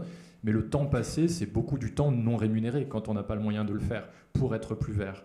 Et ça, je pense qu'il faut savoir le porter assez fort, en fait, dans les débats. Donc, je me permettais cette petite incartade. Voilà. Je ne sais pas si vous avez encore d'autres questions, que ce soit sur l'économie ou sur autre chose. Il nous reste encore bien du temps pour tout ça. Oui, on va te donner un micro. Alors, c'est pas très clair encore dans mon esprit, mais je vais essayer de formuler ça convenablement. Parce que j'avais, pour exemple, en fait, je suis venu à cette conférence avec une espèce d'exemple en tête, celle de l'Opéra national de Paris, qui avait commencé très récemment, dans une logique de devenir plus vert, à essayer d'arrêter d'inviter des chanteurs du monde entier, etc., et de du coup faire des billets d'avion qui traversent la planète entière, etc., et de vouloir faire une troupe locale, et de faire une troupe de l'Opéra national de Paris. Et quand j'ai entendu du coup monsieur, alors je lis oui, Auger, parler des théâtres qui en fait ont des troupes qui ne bougent pas. Et je me posais aussi cette question par rapport à une autre conférence donc, qui a eu lieu l'année dernière sur les spectacles qui viennent d'outre-mer et qui ont aussi un coût, etc., et qui ont une légitimité à être à être aussi en tournée, mais qui en fait, de fait, pèse très très lourd dans le bilan carbone. Et du coup, ma question, voilà, c'est ça. Ma question, c'est est-ce que, à la recherche d'une optimisation de nos émissions carbone, l'idéal ne serait pas en fait d'arrêter tout court, visiblement, de faire un échange ou un partage culturel, et qu'en fait chacun, une espèce de logique de communauté, voilà, reste chez soi, quoi. Est-ce que c'est vraiment une bonne idée, et à quel point est-ce que ce modèle est dépassable? Merci. C'est une question qui est du coup très politique, à savoir en fait à quel point la culture, et dans notre cas le spectacle vivant, contribue à la paix dans le monde. Parce qu'en vrai, s'il y a une bouillière nucléaire, on pourra économiser tout le diesel qu'on voudra, ce sera quand même terrible écologiquement ce qui se passera. Et en tout cas, moi j'ai un peu ce point de vue sur cette question-là, que je pense que c'est quand même important de générer de l'ouverture d'esprit, de générer du contact avec de la marginalité. Et souvent, la marginalité, en fait, elle vient de loin, c'est-à-dire qu'on se fait bousculer par des gens qui ont des codes différents parce qu'ils ont grandi avec des codes différents, et je pense que ça c'est quelque chose qui est important, entre autres dans le spectacle vivant, et qui participe, je pense, à la paix dans le monde. Moi, je vais rebondir là-dessus quand même plutôt dans ton sens, Julien. Je pense que je l'ai mentionné tout à l'heure, mais c'est sûr que nous, on pense la nécessité de défendre le fait que les œuvres continuent à se déplacer pour continuer à se rencontrer, à échanger, à discuter, aussi dans une espèce de perspective même plus large en fait, que nous on pense même connecté à notre essence d'Homo sapiens, le fait que en fait c'est intrinsèque à l'humain de vouloir aller discuter avec son voisin, qu'on peut réfléchir les conditions dans lesquelles on le fait, on peut éviter les jets privés, on peut, enfin voilà, il y a plein de façons de rationaliser ça. Mais en fait, pour nous, la question du mouvement, en fait, la catastrophe climatique n'arrêtera pas le mouvement. Bien au contraire, on avait fait une rencontre assez intéressante avec Alexandre Monin, qui est un chercheur que peut-être vous connaissez, qui travaille sur la question du renoncement quand on a créé Les Vivants. Et lui nous avait dit, parce que c'est une des grandes questions de David, est-ce qu'on a le droit de légitimer le fait que nous, on continue à tourner nos spectacles alors qu'on dit partout qu'il faut arrêter est-ce qu'on peut considérer que c'est une marchandise comme une autre? Comment est-ce qu'on réfléchit cette question-là, qui est une question évidemment éthique, politique? Et on avait trouvé ça très intéressant parce qu'Alexandre Monin nous avait répondu sur le fait qu'en fait, on sait que la catastrophe climatique va aussi amener des mouvements migratoires. Les gens vont se déplacer pour fuir aussi des territoires. Donc c'est lié vraiment à la question de la catastrophe, là, mais en fait, il va y avoir du mouvement. Et du coup, ce mouvement-là, il va falloir aussi l'accueillir et le rencontrer. Voilà, une fois de plus, nous, par exemple, par rapport à la question des vivants, on vit sur un territoire où c'est possible de prendre le train, où c'est possible voilà, d'aller à la rencontre et donc de penser des œuvres aussi dans le fait qu'on va aller rencontrer des publics différents. En fait, c'est aussi des questions d'échelle de mouvement. Et les théâtres, le modèle des théâtres allemands, des Stadttheater avec des troupes permanentes, les gens qui sont permanents au sein des Stadttheater, ils se déplacent aussi pour aller voir des pièces à Berlin et ailleurs. J'apporterai juste un petit complément technique aussi à ta question. Comme je l'ai dit au début, la question des mobilités, c'est essentiellement celle des spectateurs. C'est-à-dire qu'un artiste d'outre-mer prenne l'avion pour jouer un spectacle à Reims, oui, ça a un coût carbone. Mais c'est un coût carbone beaucoup moins fort que de transformer, par exemple, un équipement culturel local en salle de stand-up pour faire venir des têtes d'affiche qui vont drainer des gens de toute la Champagne-Ardenne qui vont faire 150 km en voiture pour voir Gad Elmaleh. Tu vois, dans l'idée, j'ai rien contre spécialement, mais c'est pour dire un petit peu qu'en fait, c'est plus une question d'aménagement du territoire que de question de mobilité des œuvres, je pense. Donc, il me semble, puisqu'on en est à donner des opinions aussi un peu personnelles, que les œuvres doivent continuer d'être mobiles et qu'on doit continuer d'avoir cette ouverture au monde par l'art là où on habite, à proximité de chez soi, dans les structures qui sont autour de chez soi, et peut-être renoncer un peu plus comme spectateur à des mobilités vers des zéniths, des grosses salles qui se bâtissent pour faire aussi du chiffre autour de têtes d'affiche dont le projet est peut-être moins confidentiel et parfois moins intéressant que les têtes d'affiche qu'on programme justement dans un spectacle un peu business, quoi. Voilà, mais bon, chacun aura sa réponse à la question. Est-ce qu'on a d'autres questions, justement ? Oui.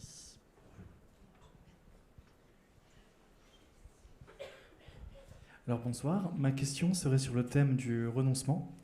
Et donc le renoncement de la part des professionnels potentiellement à produire du spectacle, ou en tout cas à internaliser les questions pour, on va dire, que celui-ci est un objectif, mais également le renoncement donc, des spectateurs à aller voir on va dire des spectacles à grande échelle,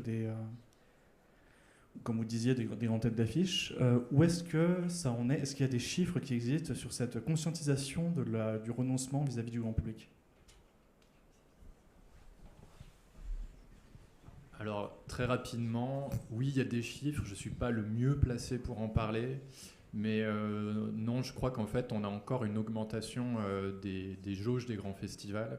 J'ai juste entendu un chiffre passer, que par exemple le Hellfest, après, et je ne dis pas que le Hellfest, c'est pas bien du tout, il n'y a pas de jugement de valeur dans ma réponse, mais pour parler de ces festivals ou de ces lieux qui font venir énormément de monde, après une année où le Hellfest n'a pas eu lieu, on est arrivé sur la dernière édition sur des chiffres qui sont beaucoup plus importants que les précédents. Donc non, je crois qu'on est encore assez loin d'une culture de proximité où les structures locales draineraient plus facilement du public que ces grands événements, mais voilà, je ne suis pas assez compétent pour développer plus. Après, je pense qu'il y a aussi une question d'échelle quand même, parce que quand on parle du Hellfest, par exemple, on parle d'artistes internationaux. Et du coup, si par exemple tous les gens de France allaient à un endroit pour voir un artiste international, c'est quand même vachement mieux que tous les gens de France qui allaient dans un autre continent pour aller voir le même artiste. Du coup, je pense que même à l'échelle du Hellfest, moi je suis un peu de l'avis qu'en fait on a une sorte de partage de culture qui, quelque part, justifie aussi le déplacement du public à une échelle nationale. Après, je ne connais pas les chiffres du Hellfest assez bien pour dire à quel point les gens viennent aussi de tout un tas d'autres pays et tout ça. Après, c'est des statistiques compliquées, quoi.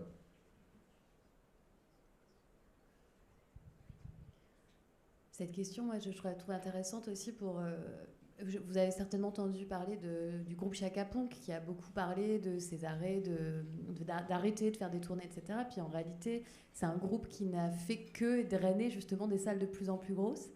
Et du coup, d'être dans des salles de plus en plus grosses, avoir une scénographie de plus en plus imposante, et finalement avoir cette question de nombre de camions, etc., qui devenait énorme. Et du coup, est-ce que, quand même, un peu dans la veine de ce que disait Gaëtan, d'être capable de s'auto quand même réguler et de pas toujours chercher à faire plus de spectateurs et de spectatrices, pas toujours chercher à faire plus gros, quoi, en permanence. Est-ce que vous avez déjà vu en dehors de vos expériences à vous, des compagnies qui sont allées là-dedans? Oui, je ne sais pas si Julien, tu veux répondre, sinon j'ai une réponse. Non, vas-y. À Reims, on a une compagnie qui est exemplairement dans ce cas-là, la compagnie Tendre et la Nuit, qui est dirigée par le metteur en scène Rémi Barchet, qui a un parcours d'artiste national, formé au TNS, ancien artiste associé à la Comédie de Reims, et qui a fait des gros spectacles comme il y a une petite dizaine d'années, Le Mariage de Figaro, qui a dû faire 45 dates, qui a tourné à l'échelle nationale avec beaucoup de succès, et d'autres spectacles du même type, et qui, pour des raisons notamment de manque de proximité avec les publics, a fait le pari de refonder une compagnie qui ne tourne plus que dans la Marne et dans les Ardennes, ce qui lui pose d'énormes problèmes de financement, parce que du coup, il n'est plus considéré comme un créateur, mais comme un médiateur culturel. Et donc, quand il souhaite créer un spectacle dont le texte est monté... est écrit par des auteurs et des autrices pourtant reconnus, et pour l'instant il n'a pas un accès à l'aide à la création. Donc voilà, c'est une vraie difficulté, mais c'est un choix de relocalisation, de se dire que pour lui une soirée de théâtre réussie, c'est quand il a quelques dizaines de spectateurs seulement, mais avec lesquels l'échange est extrêmement fort, avec la possibilité de manger des croque-monsieur, de boire des bières, d'échanger, et d'avoir comme ça de manière très surprenante quelqu'un qui à la fin de la représentation a envie de lire un texte à son tour. Et donc voilà, c'est une pensée du collectif et de l'humain qui n'enlève rien aux ambitions artistiques, qui est un bel exemple de localisme mais pas pauvre en fait, parce qu'en même temps il porte des textes qui sont très larges, très universels, et qui sont là de littérature francophone, mais qui pourraient être étrangers tout aussi bien. Et un projet qui fonctionne plutôt et qui est un exemple de ce type de renoncement. Mais le renoncement, le mot est presque triste. C'est plutôt l'ouverture d'une forme de rapport au public, aux autres, à la pratique artistique, qui est plus participative, qui est plus dans la communion, parce que ça, c'est peut-être quelque chose dont Laetitia pourrait parler, ou Julien également. C'est extrêmement frustrant quand on est en tournée. On arrive la veille, on monte, on joue le temps du spectacle, on voit les spectateurs rentrer, on a un bord plateau avec 25 personnes, et on repart, et le contact avec le public, il s'est assez peu fait. Et donc voilà, il y a une aspiration au petit qui peut être très très légitime et très belle aussi.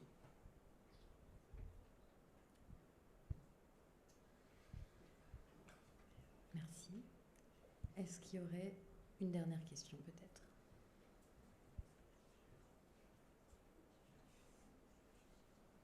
Eh bien, je crois que c'était le mot de la fin, Nicolas.